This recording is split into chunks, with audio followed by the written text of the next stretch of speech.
Voilà, donc on a confié à Paul, que beaucoup d'entre vous, je pense, connaissent, professeur donc à l'ESG UQAM, Oui. vice-président innovation de l'incubateur MT Lab, Ouais. et bien d'autres choses, Oui. de nous faire un petit retour avec son regard nord-américain, sa grande expérience de notre vieille Europe et notamment de la France, et puis son regard à la fois novateur et en même temps professoral.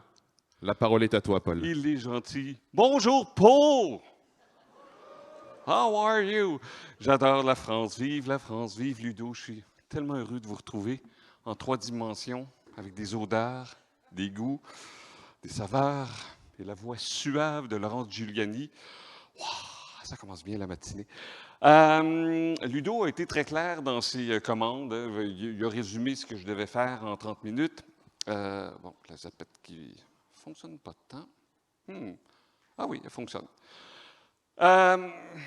Voilà. Enjeu post-COVID, relance, bla. Quelle année on a vécu, 2020-2021? Et tu l'as dit, Ludo, je vais être dans le ressenti. Et je commence par le ressenti, parce que j'ai ressenti beaucoup de choses. Je pense que vous avez tous, on a tous ressenti un temps qui a été rapide, un temps qui a été long. Beaucoup d'angoisse, beaucoup d'anxiété, beaucoup d'inquiétude. Quand ça a débuté, moi, en mars 2020, le campus est fermé, on ne peut plus rentrer hors du gouvernement. On ne sait pas combien de temps ça va durer. Est-ce que tous, on va mourir? Qu'est-ce qui va arriver du tourisme? Et tout ça a duré pendant 20 mois. Ça a été très difficile, et je le dis d'un point de vue très personnel. En mars, j'ai vécu des sentiments d'injustice. Je voyais mes étudiants qui étaient enfermés dans des petits locaux minuscules où ils devaient vivre sans voir de gens. Il y avait un confinement, il y avait des couvre-feux. Ça a été horrible. Et d'un point de vue très personnel, vous avez vu ici, c'est un comprimé de Vivance et un psychostimulant. J'ai reçu un diagnostic de TDAH au mois d'août 2020. Et je vous le dis parce que, bon, c'est neuroatypique et ça m'a aidé, moi, à mieux comprendre qui je suis, comprendre ma vie, comprendre la crise. Et m'a aidé à comprendre pourquoi ces 20 mois à la maison ont été le plus beau moment de ma vie. J'étais 7 jours sur 7 à la maison, à ne plus voir de gens, à ne plus avoir géré mes anxiétés sociales. C'était magnifique. Et donc, nous, les neuroatypiques, il y en a quelques-uns ici, je ne les nomme pas, mais ils se reconnaîtront. Ils sont très nombreux. Je vous le dis parce que c'est important. C'est un des moments de recul que j'ai pu prendre et je vous invite à faire ce même recul avec le tourisme, avec votre profession, avec vos engagements. Et vous avez probablement dans vos amis, dans vos collègues, des gens qui ont changé de filière, qui ont changé de profession, qui ont changé de vie, qui ont quitté chéri ou chérie au pluriel. Tout est possible. Et ça a été un moment dans le vide qui nous a amenés à poser des questions. Et je vous invite à poser des questions. On va peut-être se rendre compte qu'il y a des gens qui avaient avantage à se poser des questions qui ne l'ont pas fait. Enfin, donc 2020-2021, ouf, mais en même temps, je reviens ici, j'ai l'impression que j'y étais hier, que rien n'a changé et que ça a passé si vite. Oh, tu reviens? Oh, oui, ça va. Ah, oui, ça, ben, jusqu'à preuve du contraire, ça va. Ah, non, peut-être pas tant. Non, ça ne va pas finalement. Ah. Ah! On revient. Bon. On est passé finalement de quoi pendant ces 2 années-là? D'un tourisme de masse à un tourisme de masque. C'est ici, clin d'œil à Guy Raffaud, vous vous rappelez, qui montrait toujours ses photos de vacances. Donc ça, c'est moi, Saint-Émilion. Et vous connaissez ma position. J'ai déjà énoncé comment le surtourisme est une création médiatico-politique de gens bien pensants. Et que finalement, on a eu la démonstration la plus absolue et la plus absurde, qui était inimaginable quand je vous disais ça, que finalement, il n'y avait plus d'avions qui volaient, il n'y avait plus de touristes nulle part. Alors, pour ceux qui souhaitaient une décroissance, vous l'avez eu en pleine gueule, bravo, c'est réussi. Et oui, on était dans un tourisme de masse parce qu'il y avait 1,5 milliard de gens qui voyageaient d'un pays à l'autre en 2019. Et tout ça est tombé à zéro. Alors, c'est un laboratoire fabuleux. C'est un laboratoire fabuleux à se poser la question, comment la reprise se fera? Selon quels critères? Avec des individus, des gens, voyageurs, touristes, qui eux-mêmes auront, dans certains cas, vécu des épiphanies et dans certains cas, ne l'auront pas vécu. Donc, c'est un petit peu à ça que je vous invite à réfléchir. Ce qui s'est passé surtout dans cette fichue COVID, ce sont des gens qui ont décidé de prendre leurs fantasmes, leurs rêves, les plus secrets, les plus cachés, et décider que c'était une réalité. Hein? Le tourisme de masse, c'est terminé. Hein? Il y aura juste du sens. On ne fera que 2 voyages dans toute sa vie, mais ce voyage-là fera en sorte qu'on va être transformé. On va partir avec nos enfants, puis ça va être magnifique, ça va être beau. Voilà, c'est pas vrai. Ça, c'est prendre ses fantasmes pour des réalités. Imaginez que, parce que le temps est arrêté, ce qui va exister par la suite sera comme on l'a souhaité. Et vous avez lu des articles là-dessus, vous avez vu des entrevues, vous avez entendu des gens très intelligents, doctement nous annoncer ce que serait la reprise en 2022. Bravo, bravo, bravo. J'espère que vous avez gardé ça, copié tout ça. Oups, c'est moi qui ai pesé dessus, c'est bon ça? Ouais. Ah, on change de zapette. Ah, c'est chouette ça. Finalement, j'ai aucun contrôle. Vous voyez, ça aussi, c'est le lâcher-prise. Il faut apprendre le lâcher-prise. Donc, on nous annonçait essentiellement qu'il y aurait le revenge travel. Ah, mon Dieu, la minute où les frontières vont ouvrir et qu'on sera tous vaccinés, là, on va faire 38 voyages les 6 premières semaines. Ah, parce qu'on va essayer de rattraper tout le temps perdu, puis on va en rajouter, ça va être les années folles, des années 30, un siècle plus tard. On a imaginé quelles étaient les pistes pour réinventer le tourisme. OK, on va réinventer le tourisme. On va être capable de réinventer 1,5 milliard de voyages. Ben oui, on peut faire ça, nous. On est capable. Très facile. Alors, toutes sortes d'épiphanies touristiques, de révélations qui sont arrivées par des gens qui avaient des ondes qui étaient capables de capter tout ça. Des exemples? Il y en a eu plusieurs. Hein? Le slow tourisme, on dit, ah, ben oui, on va revenir, donc on va avoir découvert à quel point on allait trop vite, que notre vie était complètement folle et que tout d'un coup, encore une fois, on va retrouver un nouveau sens. On allait faire un tourisme d'hyper-proximité. On se rappelle d'ailleurs qu'il y a une période, vous, ici en France, où vous n'aviez pas le droit d'aller à plus de 100 km. C'était facile à prévoir, ça, l'hyper-proximité. Je ne pense pas que c'était un état d'esprit, mais une réalité réglementaire légale. Ça aide à réguler les comportements de vacances. Beaucoup, beaucoup, beaucoup. Quand il n'y aura plus ces contraintes-là, on en reparlera de l'hyper-proximité. L'agro-tourisme, l'économie circulaire. Ah oui, on a découvert que comme on ne pouvait pas sortir de la maison, on allait participer de façon intense et magnifique à l'économie circulaire. Je ne sais pas si vous avez remarqué la croissance des ventes d'Amazon. Je ne sais pas comment vous dire ça. Vous êtes à la maison, vous ne pouvez pas sortir, vous avez l'iPhone. Amazon, les cargos, ça part de Chine. Avec tout ce qui en a découlé dans les chaînes logistiques, plus capable de retrouver des semi-conducteurs et tout et tout. Hein? C'est incroyable. Et donc, dans cette même logique-là, on allait retrouver un sens au voyage. Ce n'est pas vrai. Ce n'est pas vrai. On doit questionner tout ça.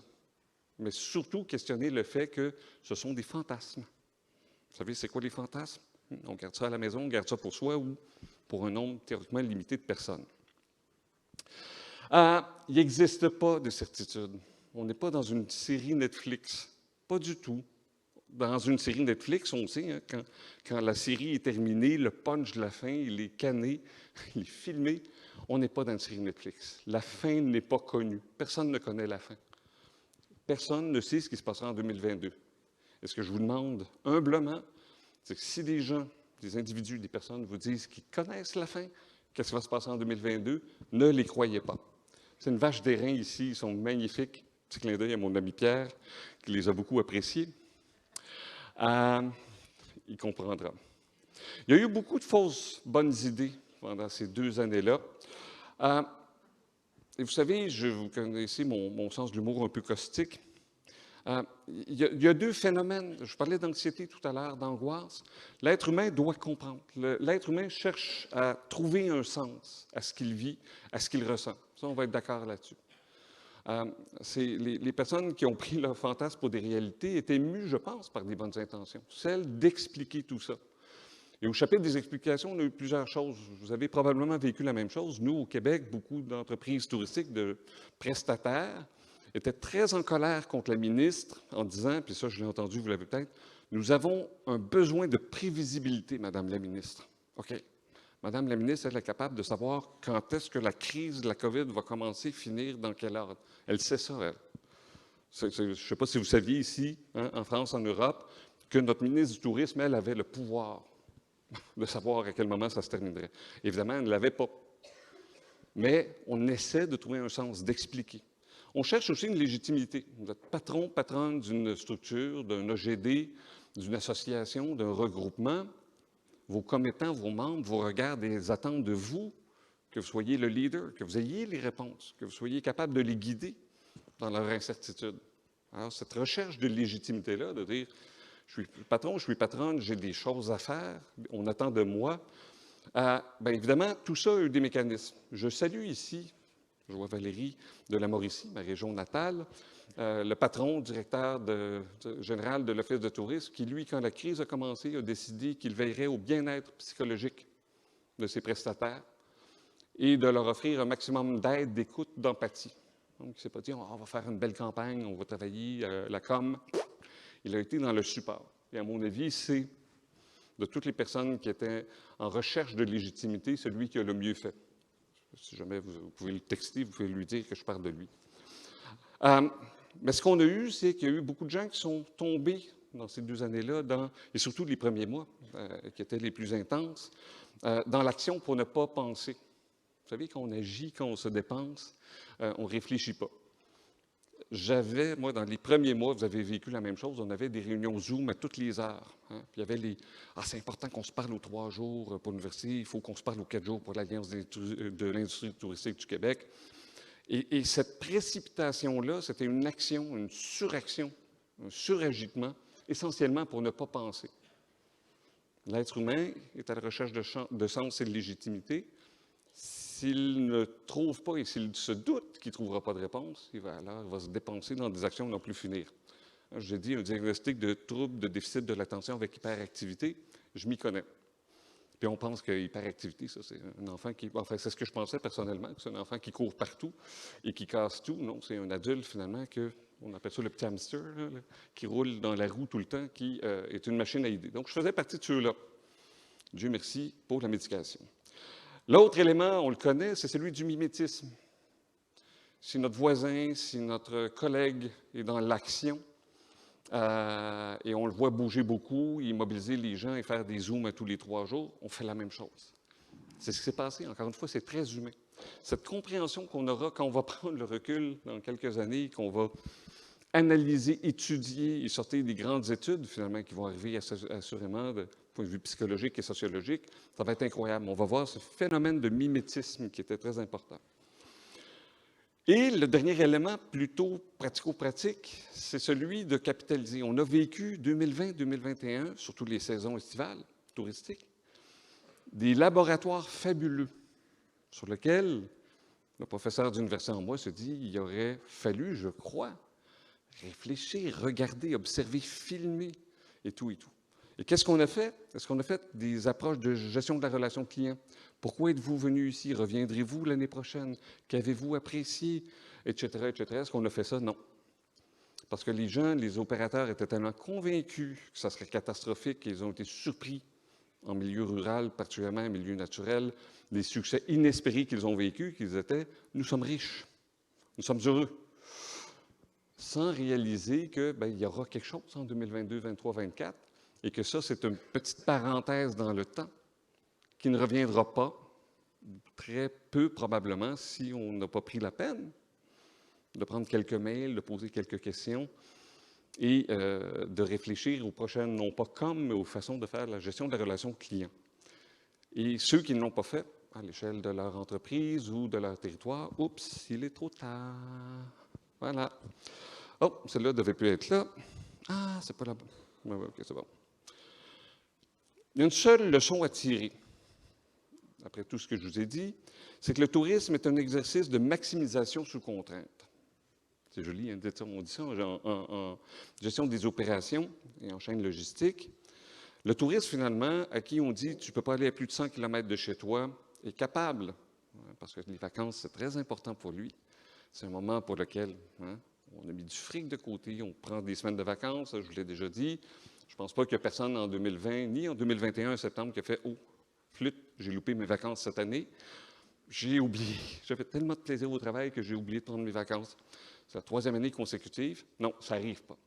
Donc, le touriste, il est capable de se débrouiller avec les contraintes, de louer le chalet, la résidence Airbnb, de faire son tourisme hyper local. Il est capable de le faire.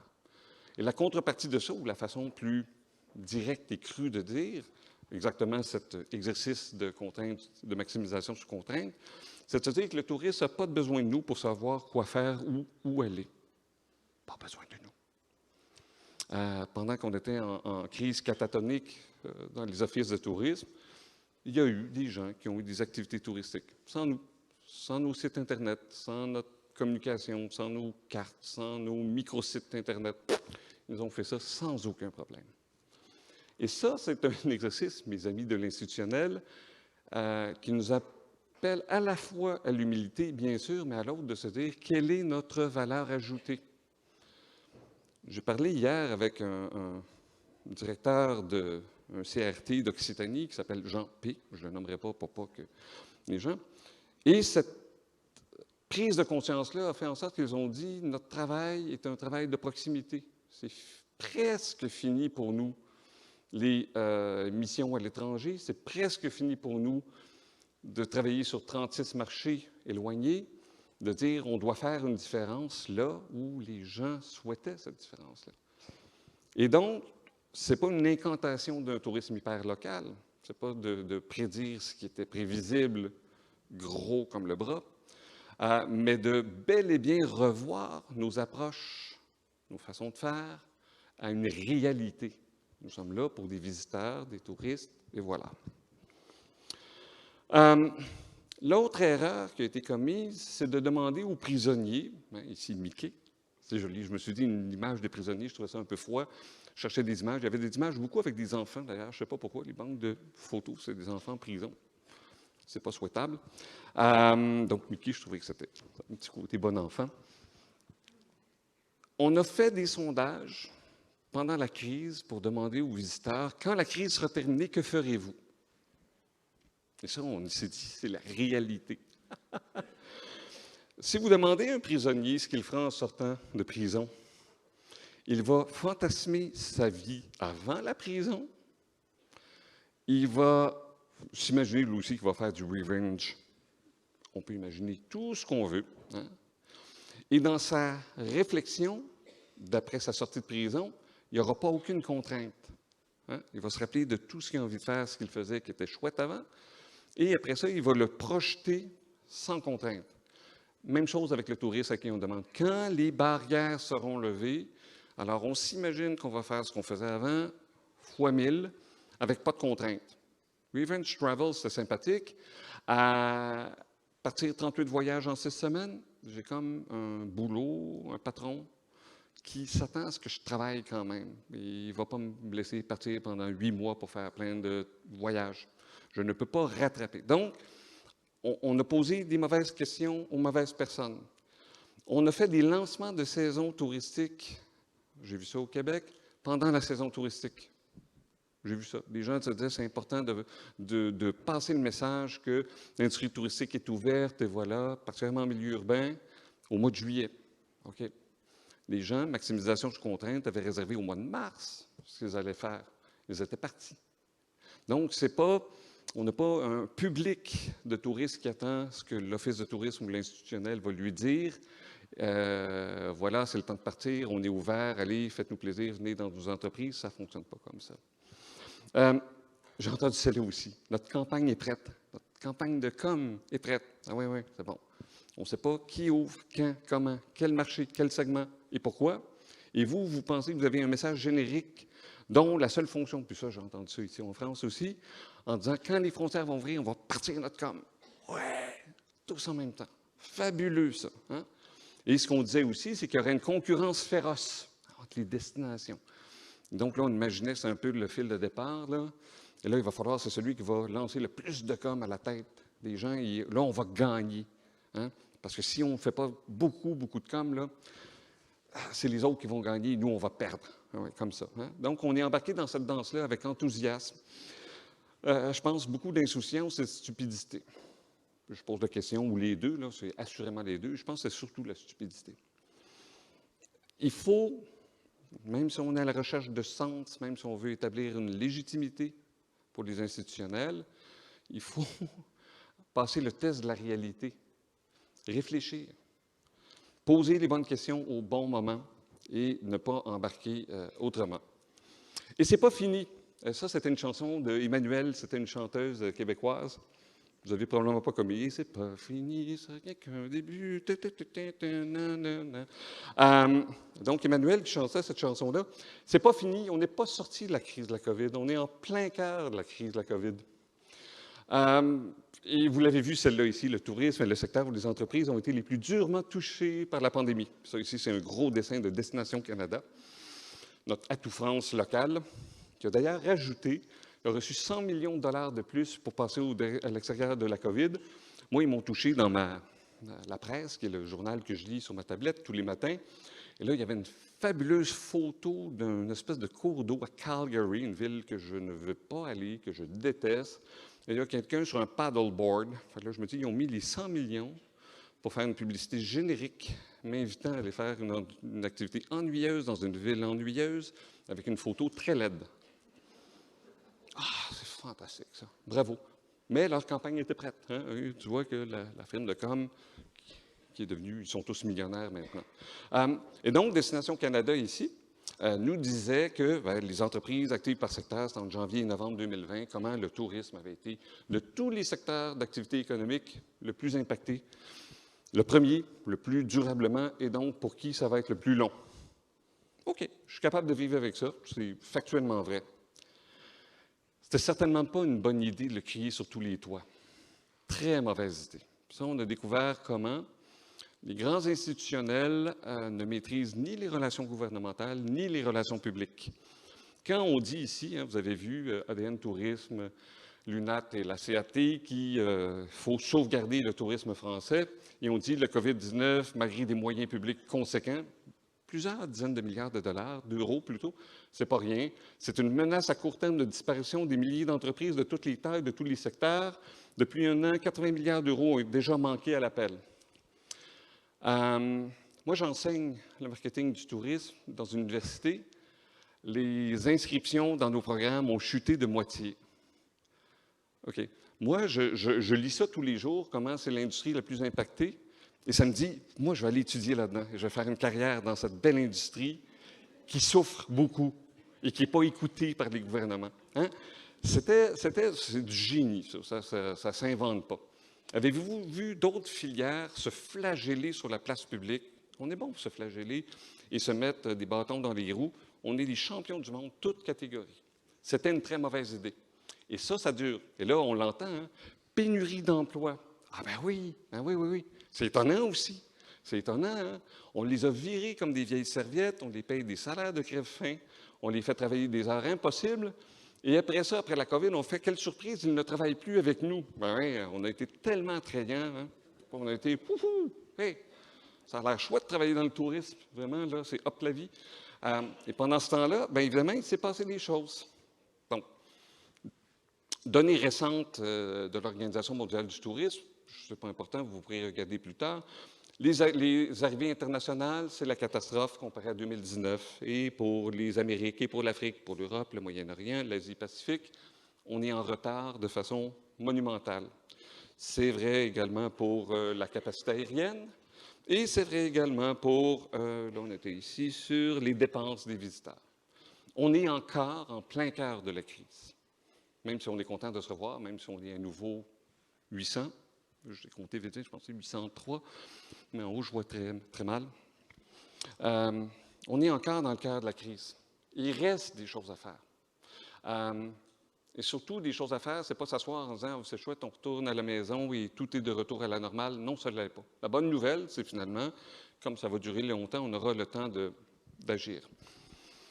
Ce qui s'est passé également pendant la crise, c'est que le tourisme est devenu, du jour au lendemain, la présentation ostentatoire de tout ce qui cloche sur la planète. C'est comme ça qu'on l'a vu, en tout cas, nous, dans les médias. Si vous allez en voyage, c'est une expression, en québécois, on dit de quelqu'un qui est un imbécile, c'est un tata. Et donc, ils ont inventé, le Journal de Montréal, un journal un peu populaire, a inventé l'expression « les touristes tatas ». Et ça existe. Un an plus tard, l'expression apparaît de façon courante dans les médias. Le touriste tata, c'est celui qui ose aller en vacances en pleine pandémie, même si c'est en tout respect des consignes sanitaires et tout, même si on sait très bien que les éclosions ne venaient pas des gens qui étaient en voyage parce qu'il y avait les tests et tout, et tout, et tout. On a associé ça au tourisme. Donc, si ça va mal, si la pandémie a duré, c'est essentiellement à cause du tourisme. Et ça aussi, je parlais des étudiants, cette vision-là que nous sommes ostentatoires, inutiles, triviaux, pour les riches, pour les célèbres, pour les gens qui sont inconscients, qui n'ont aucune solidarité sociale, et solidarité avec les gens qui souffraient à la maison, ah ben voilà, on est devenu porteur. Alors, on est la pire industrie, hein, on est donc les pires perspectives, et on est en même temps, si ça va mal, c'est de notre faute. Bravo, on a réussi ça. Donc, le tourisme a été mis à mal. Et notre travail sera de, je dirais, le tourisme institutionnel, le tourisme industriel qui a été mis à mal. Parce que les gens ont continué à prendre des vacances et ils le font jusqu'à la fin des temps. Donc, la véritable mauvaise nouvelle, s'il y en a une, c'est que les effets déstructurants n'ont pas encore débuté. Les entreprises du tourisme, je sais que c'est le cas en France, c'est beaucoup le cas au Canada, sont encore sous perfusion. Des aides publiques qui sont généreuses et importantes. Nous, on a eu des élections récemment au gouvernement fédéral et on comprend qu'en élection, hein, M. Justin Trudeau, le beau garçon, n'a pas coupé les aides, ni aux entreprises, ni aux individus. On peut penser que quand le cabinet sera à nouveau formé et qui est élu, ben, la perfusion va être vide. Et donc, les réels changements, on parlait tout à l'heure de changements structurels, ça ne sera pas, hein, je vous amène, vous comprenez le fil conducteur ici, les changements ne seront pas le fantasme d'une vie où on trouve du sens, mais essentiellement, la réalité, c'est un modèle d'affaires. Il va y avoir des morts au combat, il va en avoir beaucoup. Il va y avoir des questionnements. Vous avez vécu la même chose, je suis convaincu, dans vos structures. La moitié des équipes qui partaient parce qu'il n'y avait plus de boulot pour eux, parce qu'il fallait mettre fin à des contrats d'emploi. Eh bien voilà, on va être confronté à ça. Oui, une opportunité, mais avec évidemment, certains enjeux. Alors oui, ça va mal. Pire recul de l'histoire mondiale du tourisme international. On est passé de 1,5 milliard à quelques grenailles. D'un point de vue de chercheur, par contre, moi, je trouve ça fabuleux. Mais je suis un petit peu, comment dire, je me sens comme le vautour qui tourne autour du cadavre. Et on est loin du compte. Comme je vous dis, les impacts plus durables vont arriver. Il y a la fin prévisible des aides publiques, je vous l'ai dit, et il y a une concurrence féroce pour la main-d'œuvre. Et deux types de main-d'œuvre. La main-d'œuvre non spécialisée. Je disais à la blague tout à l'heure qu'on a tous consommé sur Amazon. Je peux dire le contraire, mais je sais que vous l'avez fait.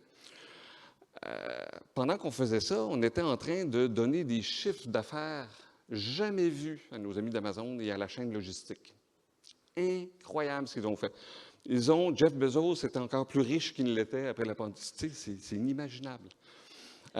Bien, les gens d'Amazon ont dit au Canada, il y a 2 semaines, au même moment où mon brillant ami Brice Dution faisait l'article que vous voyez ici, pour une révolution des politiques ressources humaines du tourisme en France, texte brillant, Brice, que j'ai partagé avec ma ministre. Pendant que Brice écrivait ça, Amazon Canada annonçait la création de 15 000 emplois au Canada, non spécialisés, dont le salaire à l'entrée est de 50 % plus élevé que le salaire minimum. Donc, plus élevé qu'une technicienne en service de garde, donc pour la crèche, ce qui est très important, et plus élevé que n'importe quel salaire d'entrée dans un hôtel. Et de loin. Et de 50 % de plus. C'est donc 15 000 personnes qui ne travailleront pas et plus dans le tourisme. Il y a les emplois spécialisés. J'enseigne donc à l'université. J'ai des jeunes étudiants professionnels qui terminent leur formation et vont travailler. Une que je ne nommerai pas, travailler pour le Cirque du Soleil, fabuleux, pour le Festival de jazz de Montréal, c'est fabuleux, a été viré comme une vieille carpette, et est allé travailler pour une grande chaîne américaine de quincaillerie, Home Depot, non pas comme caissière, mais pour rentrer, un poste de professionnel là-bas. On lui a dit, parfait, ton salaire est hallucinant, on te donne un bonus de signature à l'entrée, on te donne un plan de carrière, elle a débuté un diplôme de 2e cycle en gestion logistique, et voilà. Et là, le Festival de jazz l'a rappelé au mois de juin cette année, juillet, tard, en disant, quitte ton emploi et reviens. OK, je vais retourner, je vais avoir une baisse de salaire, puis je vais me faire virer à la première occasion, comme vous l'avez fait sans ménagement. Hein, la gestion des ressources humaines, oh, qu'on a été humain là-dedans, oh, qu'on a donné l'impression aux gens qu'on virait qu'ils étaient essentiels à notre... Non, non. On a sauvegardé les patrons-patronnes, on a sauvegardé leur emploi. Hein, et les peu qui restaient, je suis sûr que c'est la même chose ici en France, et qu'on soit chanceux d'avoir encore un boulot. Lequel boulot était payé par les aides publiques, d'ailleurs. C'était pas la grande vision visionnaire de nos gestionnaires. Non, non, non, non. C'était les aides publiques. Et d'ailleurs, on a un mouvement au Québec, c'est fabuleux, en disant couper l'aide publique aux individus pour qu'ils viennent refaire ces métiers de merde, un salaire de crève-faim, parce qu'on a besoin d'eux. Mais si on disait à ces mêmes personnes-là, OK, on coupe l'aide aux individus, mais on va couper les aides aux entreprises, là, vous allez voir qu'ils vont envoyer une lettre ouverte à la ministre en disant on a besoin de prévisibilité et de fric. Incohérence la plus absolue. Donc, c'est quoi le tourisme, le futur du tourisme post-COVID? Il y en a un. Je vous donne un peu vous savez, les mauvaises nouvelles en disant changeons nos craintes, changeons nos certitudes, changeons nos impressions pour les faire atterrir sur les choses qui sont pertinentes. Il y aura un tourisme post-pandémie, il y en aura un. Certitude la plus absolue. Ceux qui disaient revenge travel se trompaient, à mon avis, sur le rythme de reprise et sur l'intensité de la reprise, mais il y en aura une. On retrouvera le 1,5 milliard de touristes internationaux sans aucun doute. Non, je pensais que j'entendais une voix. Mon Dieu. Il pourrait y avoir de la lumière, puis là, je pourrais partir. Avec une musique, il faut mettre du violon. Dans les films, c'est comme ça que ça se passe. Mais on est dans une situation de double contrainte. Ça, c'est la double contrainte, vous savez, c'est vous donner une injonction à quelqu'un et l'injonction contraire en même temps. Agis rapidement, mais prends ton temps. Sois créatif, mais suis à la lettre les règles. Fais tes horaires de travail 35 heures. On va voir ça avec Chloé, l'avocate, mais on s'attend à toi, de toi que tu fasses l'équivalent de 70 heures de boulot en termes de résultats. Ça, c'est la double contrainte. On est dans une logique de double contrainte. De se dire qu'on fera différemment, mais en même temps, on ne veut rien changer. C'est ça la double contrainte. Et il y a un professeur de psychologie qui m'avait inculqué le concept en première année d'université. Elle disait, c'est la meilleure façon de rendre quelqu'un fou, c'est la double contrainte. Là, je suis sûr que Chloé, ça fait partie du playbook, donc du manuel sur comment rendre un employé fou et faire du harcèlement psychologique. Donc, une fois que j'ai dit ça, il y aura, oui, des enjeux, la reprise, qui nous interpellent. Le premier, c'est les nouvelles pratiques sociales et les nouvelles pratiques de travail. Télétravail à distance, outils numériques. Hein, finalement, il y avait la blague en disant comment apprendre facilement le mandarin.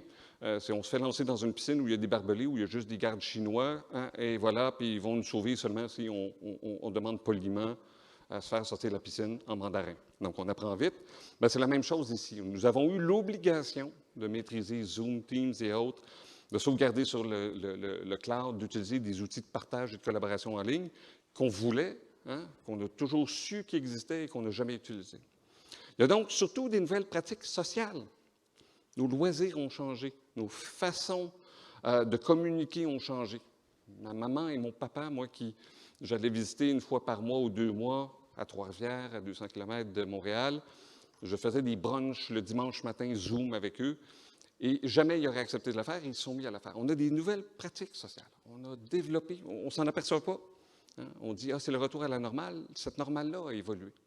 Et c'est parce que cette normale-là a évolué que nos pratiques touristiques vont, oui, évoluer. Je disais tout à l'heure, pas dans le sens qu'on imagine parce qu'on souhaite que ça revienne comme avant, hein, la double contrainte, mais parce qu'elles ont évolué, pas parce que les gens s'intéressaient à nous, étaient curieux de savoir ou soucieux de voir qu'est-ce qu'on avait, nous, les institutionnels, à leur proposer, essentiellement parce qu'on a modifié radicalement notre mode de vie, de transport. Et ça amène ça, des nouveaux modèles d'affaires. On doit développer des modèles d'affaires. Or, 20 mois plus tard, sur vos territoires, avez-vous vu des nouveaux modèles d'affaires? Est-ce que vous avez vu des nouvelles réflexions dans la com? Je parlais de Jean P. tout à l'heure, qui est le seul que j'ai entendu qui a expliqué le changement qu'il a fait dans ses façons de faire, dans son modèle d'affaires. C'est le seul. Puis pourtant, je parle et je vois du monde, même si c'est sur Zoom. J'en vois beaucoup, c'est le seul. Et ça n'a pas été facile, j'ai bien compris, il me disait. Jean P. Choisit toujours des combats simples. Mais c'était nécessaire. Et c'est à ça que je vous invite à réfléchir pendant les 2 jours, de se dire, faites pas des incantations. Réfléchissez, travaillez, mobilisez les gens autour d'un nouveau modèle d'affaires, mais pas en disant, voici les 4 façons de réinventer le tourisme post-pandémie. Ça, c'est de la foutaise, la bouillie pour les chats. Personne n'a besoin de ça, et encore moins les visiteurs. Posez-vous la question, quels sont les changements? Quelles sont les nouvelles approches? Comment la recherche d'informations et non plus de communication fait toute la différence du monde? J'espère que Jean P. parlera d'ailleurs de certaines initiatives très simples qu'il a fait en information qui se traduit par 50 bookings, 50 réservations. Et on risque, dans nos modèles d'affaires, d'être sur cette recherche de pertinence et de légitimité. Imaginons comment on a un métrique, comment on est capable de prouver que nous avons eu un impact réel qui se traduira au final par des réservations ou par l'allongement de séjour. Ça fait des années qu'on en parle. Là, on a tous les outils, on a le contexte, on sait. La catastrophe s'en vient d'un point de vue des faillites et des fermetures. On va avoir des enjeux phénoménaux d'attirer et de retenir des collaborateurs. Alors, c'est le moment ou jamais de changer. Changer. 20 mois, peut-être c'est trop tôt. Peut-être que je suis un peu critique. Peut-être que finalement, après 20 mois, c'est le moment de débuter. Mais je vous invite très fortement à débuter. Et vous vous rappelez, ça ici, on voit ça dans toutes les conférences. Hein, finalement, la folie, c'est quoi? C'est faire ce qu'on a toujours fait et d'imaginer qu'il y aura un résultat différent parce qu'on est après une pandémie. Ça n'arrivera pas. La société a changé, mais si nos façons de faire ne changent pas, ça ne fonctionnera pas. Danger à court terme, il existe des dangers de la relance. Et moi, je vois beaucoup ici, ça c'est la Gaspésie, l'Est du Québec, où se retrouve la mer. Nos amis de la Gaspésie ont reçu tous les Québécois qui avaient l'habitude d'aller sur la côte est américaine, qui ne pouvaient pas y aller. Donc, là, ils se sont beaucoup plaints de, mon Dieu, qu'il y avait des touristes à terre, ils ont utilisé l'expression, puis que c'était des Montréalais qui allaient commettre des incivilités sur les plages et que c'était horrible. Ils ont même un projet de lancer une nouvelle taxe touristique pour les punir. Moi, j'ai comme avis qu'en 2022, il n'y en aura plus de touristes en Gaspésie.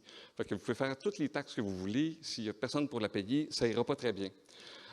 Et ce qui risque en cours de route, et on l'a vécu, nous, après les attentats terroristes de 2001 au Canada, enfin, il était aux États-Unis, mais le Canada, nous, on a reçu plein de touristes américains.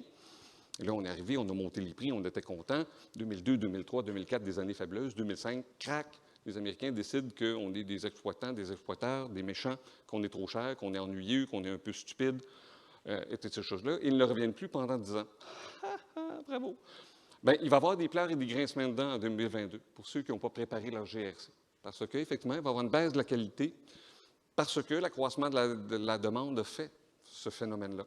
Parce qu'il va y avoir eu des prix qui auront été explosés. En disant, mon gîte que je vendais 100 $, il coûte 400 $ maintenant. Et il va y avoir de ça. Il va y avoir des pertes de clientèle à la réouverture des frontières. Revenge travel, je n'y crois pas, mais quand les frontières vont être ouvertes sur la logique de maximisation sous contrainte, les gens vont foutre le camp, c'est évident. Il y a eu des gestions déficientes de la demande. Je parlais il y a 2 ans de surtourisme. Il y a eu c'était prévisible qu'il y aurait plus de gens. Donc, comment on les accueille, comment on les déplace, comment on leur donne l'information sur où aller héberger quand les hébergements sont pleins. Alors qu'on savait très bien qu'ils ne voulaient pas aller en hôtellerie conventionnelle, laquelle hôtellerie conventionnelle vendait ses chambres très laides et désuètes très cher, parce qu'il y avait une demande explosée. Voilà. Et ce qui sera passé en cours de route, ce que je vous disais tout à l'heure, l'expression touriste tata, c'est une diminution de l'acceptabilité sociale du tourisme, dans la forme telle qu'on la connaissait. Et ça, je pense qu'on ne le réalise pas encore chez les institutionnels, mais il y a un mouvement qui s'est cristallisé, où on sera tout d'un coup, puis on l'était déjà un petit peu, je pense que c'est un petit clin d'œil à mon ami Guillaume Cromer. On aime bien constater, et c'est une très bonne chose à faire, les impacts sur l'environnement du tourisme. Le problème est le suivant, c'est qu'on se sent un peu responsable de tout ce qui va mal sur la planète. Alors, un petit niveau de complexité supplémentaire qui s'est rajouté ici. Alors oui, il va y avoir des opportunités. Tout ce que j'ai déconstruit, c'est pour faire en sorte que quand vous allez retourner, quand vous allez commencer cette saison de la planification, dans les prochaines semaines, dans les prochains mois, que vous ne partiez pas sur les mauvaises prémices. Tout ce que j'ai présenté, je crois, sont des mauvaises prémices, des mauvaises interprétations de ce qui s'est passé. Et il faut donc y aller sur ces nouvelles façons de faire qui sont réellement des opportunités. Je vous l'ai dit, la bonne nouvelle, il y aura toujours des touristes, il y aura toujours du tourisme. Comment on répond aux aspirations nouvelles de certains visiteurs qu'on connaissait très bien. Et c'est les principes de base du marketing, segmentation, offrir la bonne offre à la bonne demande. Il s'est fait au Québec quelque chose d'assez intéressant, peut-être que ça peut vous inspirer, qui était un cadre de support à l'industrie touristique sur la relance. Vous allez trouver des choses intéressantes, des inspirations. Je n'avais pas le temps en 30 minutes, d'ailleurs, je suis en train de bouffer mon temps. Vous allez retrouver. Petit clin d'œil que je partage avec vous, toujours comme professeur de marketing, il y a un nouveau segment. Des nouveaux segments de clientèle, ça n'existe pas ou jamais. Comme des nouvelles destinations n'existent pas. Ça ne pousse pas de terre des destinations, c'est toujours les mêmes qui sont populaires. Il faut que je finisse. Il y a une opportunité fabuleuse de télétravailleurs, de gens qui ont découvert qu'en maîtrisant l'ordinateur, le cloud, le Zoom, on peut être partout sur la planète. Et il s'est développé des choses, même avant la COVID, avec des visas temporaires, des hébergements alternatifs, l'occupation du territoire différente, des subventions. Les Américains faisaient ça avant même, à la migration régionale. Certains États ou petits cantons américains vous donnent 40 000 $ si vous déménagez pour 3 ans minimum. C'est fou comme ça. Donc, je vous invite à réfléchir à ces nouvelles opportunités qui existent. Il va falloir, il y avait la journée sur l'innovation, le fil conducteur, faire différemment. Et il va falloir faire durablement, parce que oui, il y a des enjeux environnementaux qui sont réels et importants. Et pensez également que le durable peut facilement être éphémère. Je trouve que c'est un petit paradoxe ici fabuleux. Les hébergements temporaires peuvent être une réponse à un problème de durabilité et de surfréquentation dans certaines périodes. Donc, il faut penser différemment. C'est à ça que je vous invite pendant ces prochains jours et je vous remercie de votre adorable attention, puis je suis tellement content d'être de retour avec vous. Wow! Merci! Merci, Paul.